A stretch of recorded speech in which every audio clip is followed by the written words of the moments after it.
नमस्ते। आज हम भगवत गीता के दूसरे अध्याय पर बात कर रहे हैं, सांख्य योग। हाँ, सांख्य योग। यह अध्याय एक तरह से गीता का दार्शनिक आधार रखता है। हमारे पास इसकी एक हिंदी व्याख्या है और हम कोशिश करेंगे कि इससे आत्मा, कर्म और स्थिर बुद्धि मतलब स्थित प्रज्ञता, इन विचारों को समझें। बिल्कुल, क्योंकि पहले अध्याय में हमने देखा अर्जुन कैसे युद्ध से एकदम पीछे हट जाते हैं, मोह में, शोक में डूब जाते हैं। हाँ, पूरी तरह से। और वहीं से फिर श्री कृष्ण का उपदेश शुरू होता है। हाँ जी। ये कृष्ण के पहले विस्तृत उपदेश हैं। तो जब अर्जुन कहते हैं कि भाई मैं युद्ध नहीं करूंगा, अपने ही लोगों को नहीं मारूंगा, कृष्ण की पहली प्रतिक्रिया क्या होती है? वो थोड़ा मतलब सख्ती से पेश आते हैं। हाँ, वो सीधे मुद्दे पर आते हैं। कहते हैं क्लैब्यम मास्मगमः पार्थ, मतलब हे अर्जुन, ये कायरता तुम पर शोभा नहीं देती, उठो। ये हृदय की जो कमजोरी है इसे छोड़ो। ये एक तरह से अर्जुन के मोह पर पहला सीधा वार है। उनको उनका क्षत्रिय धर्म याद दिला रहे हैं। हाँ बिल्कुल। लेकिन अर्जुन का जो पॉइंट था कि मैं अपने गुरुओं पर, अपने प्रियजनों पर कैसे तीर चलाऊं, वो भी तो अपने जगह काफी मानवीय लगता है ना। सही बात है, बहुत स्वाभाविक दुविधा है। और इसी का समाधान कृष्ण देते हैं आत्मा का स्वरूप समझाकर। अच्छा। यहीं से गीता का वो गहरा दर्शन शुरू होता है। कृष्ण कहते हैं कि जिसे तुम मारना या मरना समझ रहे हो वो असल में है ही नहीं। वो संभव ही नहीं है। यहीं पर वो आत्मा की अमरता वाली बात आती है। हाँ वही। कृष्ण कहते हैं न जायते म्रियते वा कदाचित, मतलब आत्मा न कभी जन्म लेती है न कभी मरती है। ये अजर है, अमर है, शाश्वत है।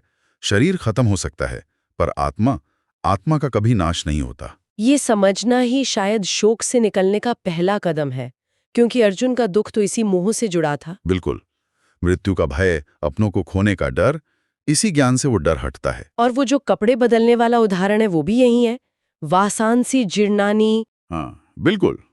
वासांसी जीर्णानि यथा विहाय, जैसे हम पुराने फटे कपड़े छोड़कर नए पहन लेते हैं, वैसे ही आत्मा पुराने जर्जर शरीर को छोड़कर नया शरीर धारण कर लेती है। तो ये समझ मृत्यु के भय को तो कम करती है। निश्चित रूप से। अच्छा, तो अगर आत्मा अमर है, शरीर बदलता रहता है, तो फिर कर्म का क्या? मतलब ये युद्ध तो कर्म है, इसके परिणाम भी हैं। यहीं से कर्म योग की बात आती है। सही पकड़ा। आत्मा की अमरता समझने के बाद अगला सवाल यही है कि कर्म कैसे करें। और यही कृष्ण कहते हैं कर्म करना तुम्हारा अधिकार है, तुम्हारा कर्तव्य है। लेकिन उसके फल पर तुम्हारा अधिकार नहीं है। वो प्रसिद्ध श्लोक कर्मण्यवाधिकारस्ते मा फलेषु कदाचन, कर्म करो फल की इच्छा मत करो, ये सुनने में जितना सीधा लगता है करने में उतना ही मुश्किल। तो क्या इसका मतलब है कि नतीजों से बिल्कुल बेपरवाह हो जाएं? बेपरवाह नहीं, अनासक्त मतलब डिटैच्ड। कर्म तो पूरी कुशलता से, पूरे समर्पण से करना है, अपना धर्म निभाना है। अर्जुन का धर्म क्षत्रिय होने के नाते युद्ध करना। हाँ, भले ही सामने अपने ही लोग हों। कृष्ण का जोर इसी बात पर है कि कर्तव्य, सत्य, ये व्यक्तिगत रिश्तों और मोह से कहीं ऊपर हैं। हल की इच्छा ही दुख देती है, बंधन में डालती है। बिल्कुल। फल की आसक्ति ही बंधन है। तो ठीक है, आत्मा को अमर जाना, फल की इच्छा छोड़ी और फिर कर्म किया। क्या यही रास्ता हमें उस स्थिति तक ले जाता है जिसे स्थित प्रज्ञ कहते हैं, जिसकी बुद्धि स्थिर है? हाँ बिल्कुल। स्थित प्रज्ञ मतलब जिसकी बुद्धि स्थिर हो गई है।